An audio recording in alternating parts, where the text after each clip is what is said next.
Ibikorwa vyo kuzibura imifurege nivyo vyari vyaramutse bitunganywa n'ikigo kijejwe inyubako Obuha kuri uyu wa gatatu igenekerezo rya 18 Gitugutu. Aho twovuga nko kw'ibarabara ryitiriwe Iprona mu gisagara ca Bujumbura, igihe imboneshakure BTV yashika igihe c'isaha 2:30, abakozi bariko barakura ivyondo vyazibiye bavyegeraniriza ku nkengera y'ibarabara. Bakamenyesha ko inyuma yaho baca babipakira mu modoka.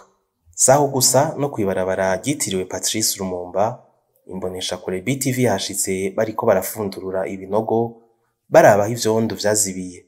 Hambavu yaho haribonekeza ibinogo bitari bikigira imifuniko nko kw'ibarabara ryitiriwe Iprona, navyo nyene vyariko birashirwako imifuniko bahashira n'isima.